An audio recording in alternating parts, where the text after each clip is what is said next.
안녕하세요. 공중전의 샛별 김윤아입니다. 엔비디아의 어닝 서프라이즈에도 불구하고 실망 매물이 출회되면서 오늘 증시는 전반적으로 밀린 모습이었습니다. 양시장 약세 마감했는데요. 현재 4시에서 6시 사이 시간의 거래가 활발하게 이루어지고 있습니다. 새롭게 올라온 이슈들 어떤 특징들 보이는지 하나씩 체크해 보겠습니다.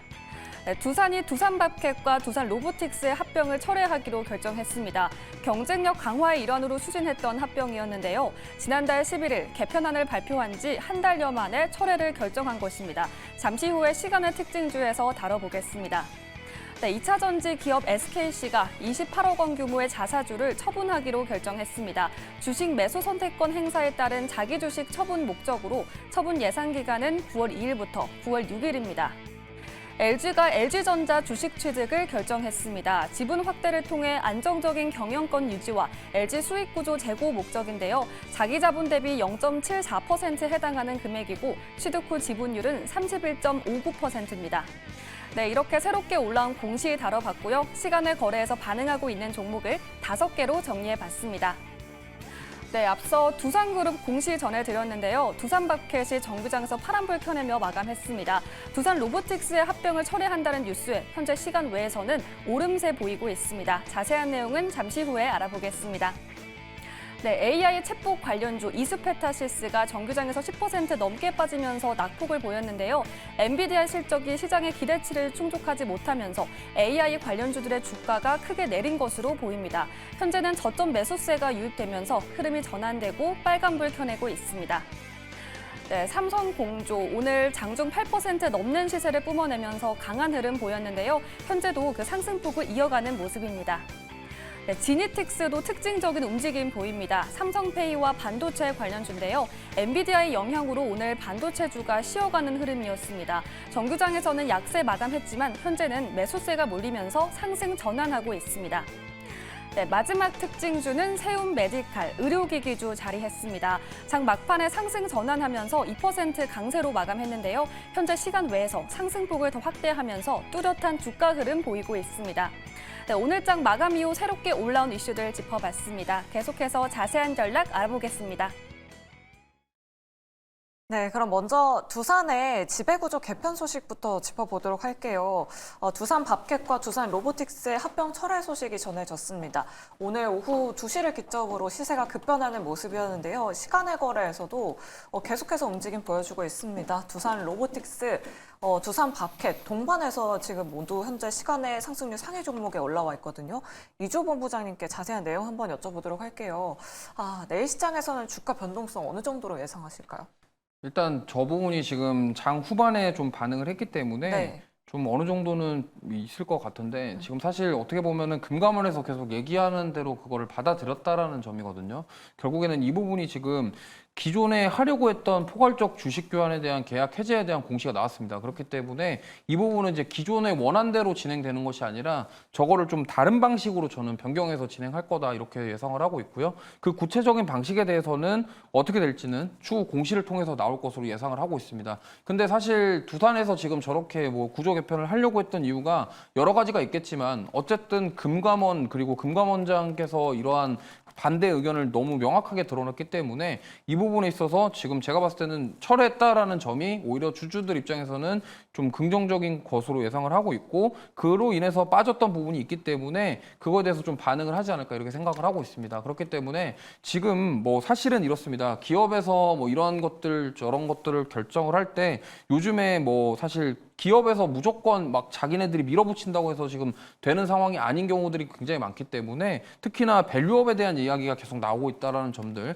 그리고 금감원에서도 이 부분에 대해서 계속 모니터링을 하고 있다라는 점들 이런 점들을 봤을 때 만약에 지금 바켓을 다시 한번 뭔가 어떻게 구조를 개편하겠다라고 한다면 조금 주주들에게 도움이 될 만한 것들도 내주면서 이러한 것들이 이루어질 것이다라고 생각을 하고 있다. 이렇게 좀 보시면 되겠고요.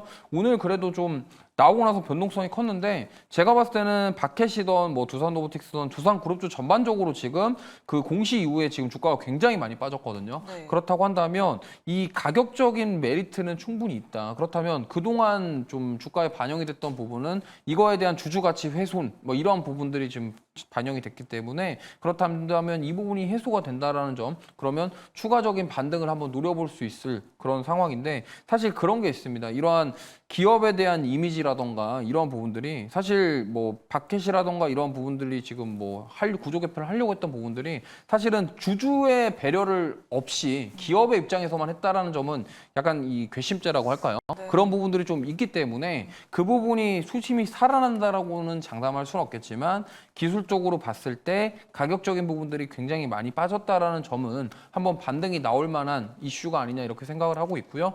내일자 한번 뭐 시세가 나올 수도 있겠지만 이게 또 사실은 그동안 너무 짧은 시간에 많이 빠졌기 때문에 오히려 올라오면은 또 윗골이 달면서 빠질 가능성도 있다라는 점을 꼭 참고하셔서 대응하셨으면 좋겠고요. 신규로 접근하시려는 분들은 그런 변동성에 주의하셔서 트레이딩 관점으로 접근하시면 좋겠고, 기존에 위에서부터 가지고 계셨던 분들은 일단 올라오면은 좀 비중을 덜어내거나 좀 일단 비중을 줄여보자라는 마인드로 좀 접근하시는 게 조금 현명한 판단이 아닐까 이렇게 생각합니다. 아, 네, 알겠습니다. 뭐 개인 투자자분들은 아예 지배구조 개편 중단해야 되는 거 아니냐, 뭐 일부를 철회한 거에 불과하다라는 그런 의견까지 내놓고 있는데요. 아, 두산 로보틱스 갖고 계신 시청자분 계시다고 합니다. 바로 연결해 보도록 할게요. 시청자님 안녕하세요. 네, 안녕하세요. 네, 반갑습니다. 네. 두산 로보틱스 매수가랑 비중은 어떻게 되실까요? 7만 원에 네. 10%요. 7만 원이면은 오늘 들어가셨을까요, 시청자님? 아니에요. 이거 꽤 오래됐어요. 꽤 오래 가지고 계셨고요. 예, 예. 네, 그때까지 빠져가지고 중 올라오는 거예요. 네, 알겠습니다. 그러면은 어떤 이걸 부분이 이걸 얼마까지 보면 될까 싶어서 전화 드려봤어요. 네, 오늘 알겠습니다. 공시도 나고 그래서. 네, 알겠습니다. 그럼 유세벽 대표님께 여쭤볼게요. 사실 두산 로보틱스 오늘 장중에 한 13% 급등했다가 좀 윗꼬리를 정말 길게 달고 마감했거든요. 그래도 시간외에서 좀 반응을 해주고 있는데 우리 시청자님 오래 갖고 계셨다고 해요. 전고점은 또 한 10만 원 부근이거든요. 그 정도까지는 가능할까요? 저는 이거 투자 성향에 따라 달라질 것 같아요. 내가 빨리 수익을 챙기는 트레이딩 관점, 단기 투자 성향을 가지신 분이라면은 내일장에서 튈 때 그때 차익 실현을 하고 나오는 것이 맞다라고 생각을 하고요. 장기 투자 관점으로 어느 정도의 그러니까 성장주잖아요. 성장주는 투자 원칙이 딱 정확합니다. 그러니까 길게 장기간 투자해서 튀어오를 때, 그러니까 일례로 예전에 레인보우 로보틱스가 2만 원이었던 시절이 있어요. 그 주가가 20만 원 넘게 텐베거가 됐던 적이 있었죠. 근데 두산 로보틱스 같은 경우에도 레인보우 이제 우리나라 로봇 3대장 하면은 누구냐면은 두산 로보틱스랑 그리고 레인보우 로보틱스 그리고 현대 로보틱스인데, 현대 로보틱스는 비상장 기업입니다. 근데 저는 두산 로보틱스와 이제 레인보우 로보틱스를 비교를 했었을 때 두 종목의 주가 흐름이 되게 비슷했는데, 두산 로보틱스 같은 경우에는 두산그룹의 아까 본부장님께서 말씀 주셨던 그런 부분들 때문에 다소 크게 밀린 감이 없지 않아 있어요. 근데 이 가진 내재적인 파워는 우리나라 협동 로봇 시장에서 1위의 기업입니다. 무슨 일이냐? 매출 1위인 기업이기 때문에 저는 이 종목이 가진 기초 체력 자체는 튼튼하다. 그리고 이제 아무래도 금리가 고금리 시대였다 보니까 성장주한테는 솔직히 타격이 있었어요. 근데 이런 부분들이 미국발로도 그리고 이런 것들이 좀 펀더멘탈이 개선이 될 경우에는 저는 실적도 지금은 적자를 기록하고 있지만 대부분의 로봇 기업들이 흑자를 기록하는 기업들이 없어요. 근데 이 두산 로보틱스 같은 경우는 그 가능성이 지금 많거든요. 협동 로봇 시장이 굉장히 강자이고 펀더멘탈 좋고 기술력도 있다.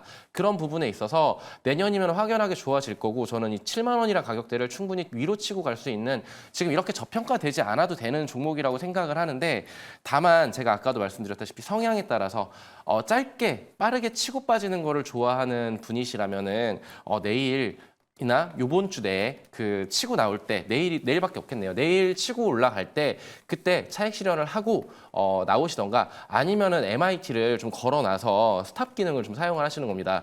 그러니까 7만 원이란 가격대 손실은 없도록 방어를 쳐놓고 이렇게 매매를 좀 진행을 하시는 것도 방법이 되지 않을까라고 하고 있고요. 전 단기적으로 본다 그러면은 7만 7천 원 부근까지는 충분히 칠 수 있는 종목이라고 보고 있고요. 여기서 매물들을 소화를 해야 될 것 같아요. 무슨 말이냐면은 여기에 중장기 이평선 지평선들이 모여 있습니다. 거기에 매물대가 굉장히 두꺼워요. 여기에 많은 분들이 물려 있다라고 보시면 될 것 같은데 이 77,000원, 7만 원에서 77,000원 이 구간에 여기에서 매물들을 소화하고 거래량이 터지면서 이렇게 튀어오를 때는 전고점 부분이었던 12만 원까지는 다소 시간이 걸리겠지만 저는 9만 원대까지는 한 번쯤은 근시간 내에 튈 수도 있다라고 말씀을 좀 드리겠습니다. 네, 알겠습니다. 우리 청자님 내일 시장에서 대응 전략 잘 챙겨가 보시면 좋을 것 같습니다. 자, 저희 시간의 특징주도 여러분들의 종목 고민 받고 있습니다. 궁금하시다 하시는 분들은 전화번호 02-2000-4919번으로 지금 빠르게 연락 주시면 됩니다. 그럼 계속해서 시간의 특징주 살펴보도록 할게요. 딥페이크 관련해서 뉴스들이 매일같이 나오고 있습니다. 오늘 장에서는 이런 보안 관련주들 쉬어갔는데 시간에서 대거 상한가를 기록하고 있거든요. 지금 센즈랩이 상한가 기록하고 있고요. 뭐 라운시큐어, 모니터랩 같은 종목들도 큰 폭의 움직임을 보여주고 있습니다. 유세벽 대표님께 여쭤보도록 할게요. 딥페이크, 국회에서도 계속해서 이야기가 나오고 있고, 징역 7년 이야기까지도 나오더라고요. 네. 내일장 시세가 다시 한번 가능할까요? 저는 만약에 오늘 이제 미국 시장에서 미국 증시가 올라간다라고 했었을 때는 우리나라 수급들이 이런 테마주 성격으로 굉장히 순환매가 빠르게 돌고 있고 딥페이크 관련해서는 아무래도 이슈가 크다 보니까 그 재료가 사이즈가 크다고 생각을 하고 있어요.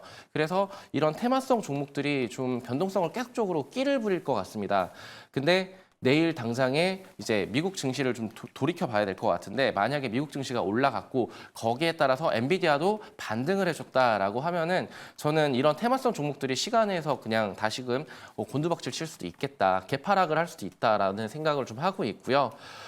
그런 점들로 비춰봤었을 때 저는 정말 내가 단타성 트레이딩을 잘한다, 장중에 대응을 정말 잘한다라고 하시는 분들은 접근을 해봐도 되겠지만 그렇지 않다, 좀 장중 대응이 좀 힘들다라고 하시는 분들은 테마성으로 좀 관심은 두시되 저는 쉽사리 접근은 하지 않으셨으면 좋겠다라고 말씀을 좀 드리겠습니다. 네, 알겠습니다. 이런 보안 관련주들이 시간의 거래에서 상승률 상위 종목에 대거 포진되어 있습니다.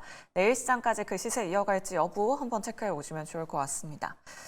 그리고 엔비디아의 개장 전 거래 선물 지수 움직임도 한번 확인해 봐야 할 것 같습니다. 어제 엔비디아 장 마감 이후에 거의 7% 가까이 밀렸었는데 현재 개장 전 거래가 시작됐는데 낙폭을 조금은 줄였습니다. 이주호 본부장님께 여쭤보도록 할게요. 네. 거의 7% 가까이 밀렸었는데 낙폭을 회복하는 것 같거든요. 이러다 네. 본장 가면은 다시 빨간불 켜는 거 아니냐 이런 분들도 계신데 어떻게 예상하실까요, 본부장님? 가능성이 없진 않습니다만 어떻게 될지 모르죠. 사실 네. 이거 지금 나스닥 선물 지수인데요. 나스닥 선물 지수가 아까 엔비디아 실적 발표하고 7시 45분에 정말 많이 빠졌었어요. 네. 빠졌다가 지금 프리장에 거의 300포인트를 올렸거든요. 이게 지금 엔비디아의 반등과 여러 가지 것들이 작용되면서 올라왔다라고 말씀을 드릴 수 있겠고요. 결국에는 지금 엔비디아가 결국에는 어제 빠진 이유가 실적이 못 나와서 이런 부분이 아니었고, 그렇다고 한다면 우리가 기대감이 워낙 컸기 때문에 그 기대감을 충족해주지 못했다라는 점이 좀 컸다. 그리고 이제 어제 슈퍼마이크로 컴퓨터가 좀 급락했던 부분들이 어느 정도 영향도 줬다. 그렇다고 한다면 이 부분에서 오늘 만약에 반도체 위주로 좀 반등이 나온다고 한다면요, 충분히 올라올 수는 있겠습니다. 왜냐하면 엔비디아 같은 경우는 워낙 지금 힘이 좋았기 때문에 그동안 행보를 봤을 때 정말 빠지는 듯 하면서도 어느새 또 다시 올라와 있고 이런 모습을 보였기 때문에 블랙엘에 대한 지연이라던가 이런 여러 가지 이슈들이 지금 있는 상황이긴 하지만 어제 빠진 부분이 좀 과도했다라고 판단이 된다고 한다면 오늘 반등이 나올 가능성이 있고요. 특히나 이제 오늘 델 실적, 내일 새벽에 또 델 실적 발표도 있습니다. 그래서 이러한 부분들에 또 영향을 받을 수 있기 때문에 만약에 지금 엔비디아가 어제 하락을 오늘 또 다시 한번 또 추가 하락이 나오면서 빠질 가능성도 있지만